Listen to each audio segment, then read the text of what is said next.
The power cut out at exactly 2:47 p.m. on a Tuesday, right as Hurricane Delilah was starting to really howl, and in that moment I knew deep down that the next 72 hours were going to test every last bit of patience I had left for the Meadowbrook Hills Homeowners Association.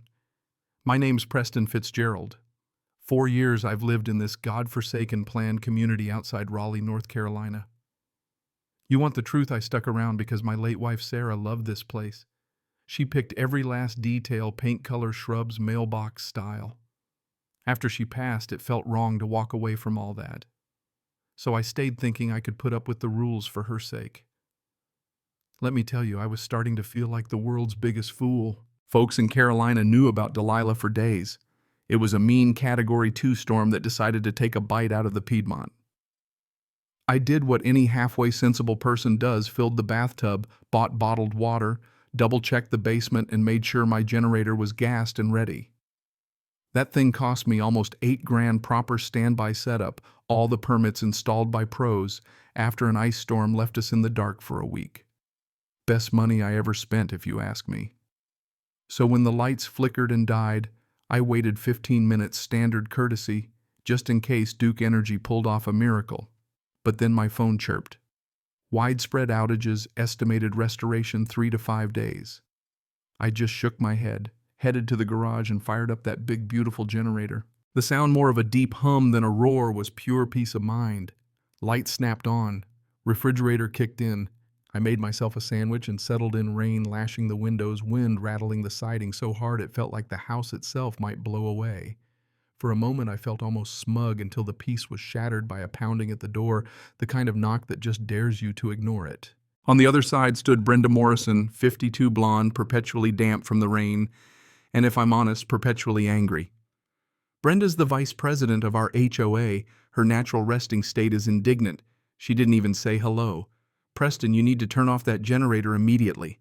I must have looked confused because she snapped, "It's disturbing the peace." Several residents have complained. I looked out at the empty street, rain sheeting sideways, nobody in sight. Brenda, it's a hurricane. Who exactly is being disturbed? Didn't faze her. Irrelevant. The bylaws clearly prohibit excessive noise. Your generator violates that. I tried to stay calm, told her it's quieter than a lawnmower, and locked in my garage. Lawnmowers are required for maintenance, she replied. Generators are not. I felt my jaw clench. The power's out, Brenda. That generator is the only thing keeping my food cold and my basement dry. She pulled a paper out of her jacket like she'd practiced the move in the mirror. This is a formal violation notice. $500 fine for noise, another $500 for every day it keeps running.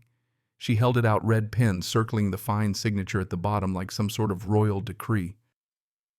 You cannot be serious, I told her. She just glared. The HOA board takes violations very seriously, Preston. You know that. She was right, I did know. The year before, I got cited for my trash cans being visible from the street for 20 minutes too long.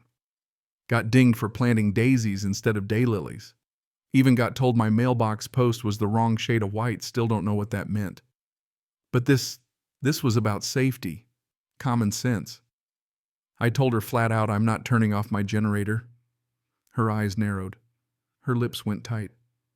Then you'll be fined, and we'll pursue legal action to compel compliance. Legal action. In the middle of a hurricane.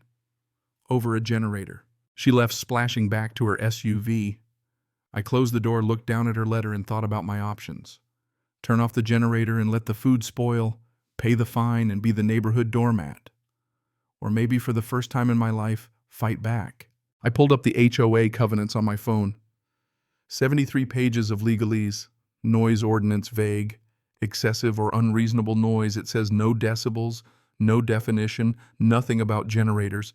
I kept reading and stumbled on something interesting. The HOAs responsible for the common infrastructure, like the pump house that keeps the pond from flooding and runs the irrigation. The pump house is way out by the trees, but I knew exactly where it was. An idea started to form, one I'd normally laugh off, but grief and anger have a way of mixing up your better judgment. The next morning, another violation taped to my door. Fines stacking up. Threats of injunction. Meanwhile, my generator hummed along, basement dry fridge, cold neighbors presumably wrapped in blankets and cursing the darkness. That's when I drove out to the pump house. Roads were ugly but passable. The little concrete building sat humming, fed by a special power line priority grid restored early, so the HOA's pond fountains and sprinklers stayed pretty for the realtors. I found the main disconnect a big gray handle outside. I stood there, rain dripping down my neck, and yanked it. Silence. The pump stopped. The kind of silence that rings in your ears. I drove home, made breakfast, and watched as Facebook blew up, folks complaining the fountains were off, the storm drains backing up, lawns starting to look like rice paddies. People tagging Brenda. No response. Around noon, the bell rang. Not Brenda this time. Howard Chen, HOA president, retired accountant, more reasonable than most. He asked straight up if I knew about the pump house. I played dumb. "We're calling an electrician," he said. "Handle's stuck." I just nodded. "That's a shame." He didn't push it, just sighed. Sometimes the rules don't make sense. Preston, but they are the rules. Back online, the drama only got louder. By the fourth day, water damage in basements, pond overflowing, HOA getting flamed online, and wouldn't you know it, a recall petition started to oust the board. That's when the certified letter came, $2,500 in fines, threat of an injunction, and just to make my hands shake, a warning about potential criminal charges for sabotage at the pump house. I hired a lawyer, Patricia Holloway. Sharp red hair, the kind of calm that makes you believe you might survive this mess. She asked if I'd pulled the disconnect. I said yes. She actually laughed. "Bad move, but not necessarily illegal. You're a member, it's common property, and that's an emergency shutoff. They'd have to prove intent." Then she got serious. "Stop confessing, let them prove it. Now the generator fine is a different beast. The bylaw's vague, you've got all the permits, and this is hurricane season. I think you can beat this." So we fought. Patricia drafted a letter, called out the board for harassment, threatened a counter-lawsuit, demanded an apology. The HOA doubled down, claimed absolute authority. Patricia filed suit, harassment, improper enforcement, breach of duty. The neighborhood found out, and folks started chiming in. Turns out a lot of people had stories like mine. Margaret Thompson got fined for the wrong mulch, David Rogers for his grass being a quarter-inch too tall. The petition got enough signatures for a recall. The meeting was wild, crowded clubhouse board at the front. Brenda glaring daggers at me. She gave a speech about maintaining harmony. Margaret spoke up, said my generator barely made a sound, but lawn mowers and leaf blowers at dawn woke up half the block, never fined. David pointed out the hypocrisy. Arguments broke out, people raised their voices, Howard's gavel barely keeping the peace. Voting time, secret ballots, tense counting. Results, the board got recalled 218 to 124. Brenda's face went from white to red. Then she stormed out. Margaret was elected president. David, her VP, and first order of business. My fines were rescinded. A formal apology issued and new language added. Generators allowed during outages. Fines only for actual disturbance, evidence required. Felt like a weight was lifted off my chest.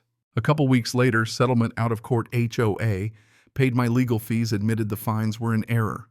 The board dropped any pump house talk. Life settled down. New board ran things with common sense. Folks like Tom, my neighbor, came by just to say thanks.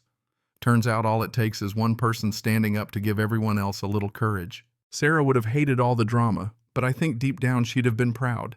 I kept her garden going, planted new shrubs from the approved list, but ones she'd loved. The neighborhood calmed down. The generator sat quiet in my garage, but ready. Brenda vanished. Rumor said she moved to Durham. I hoped she found peace. One night, months later, Tom brought over beers. "Thanks for standing up," he said. Gave the rest of us a voice. We sat watching fireflies breeze, carrying honeysuckle, and I realized sometimes you have to pick a fight not for revenge, but because nobody else will. Sometimes the right thing and the wrong thing are closer than we like to admit. Sometimes you gotta break a rule to remind folks why rules matter in the first place. That storm, that generator fine, that one moment at the pump house, it all led to change. The system had turned toxic, a way for small-minded folks to feel powerful. And yeah, I bent the rules, risked trouble, but it forced the confrontation that had to happen. I don't regret it. Not the lawsuit, not the pump house, not any of it.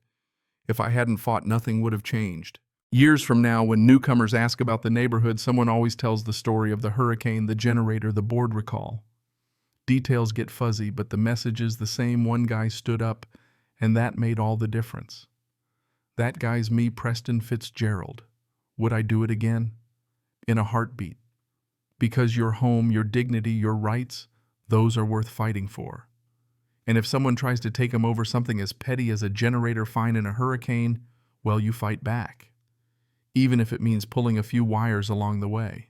So let me ask you, where's the line between following the rules and standing up for yourself? When does justice mean pushing back, even if it's risky? Drop your thoughts below. Have you ever faced off with a board or a boss or anyone in power over something that mattered to you? I want to hear your story because sometimes the fight's what brings us together. Cảm ơn các bạn đã xem video.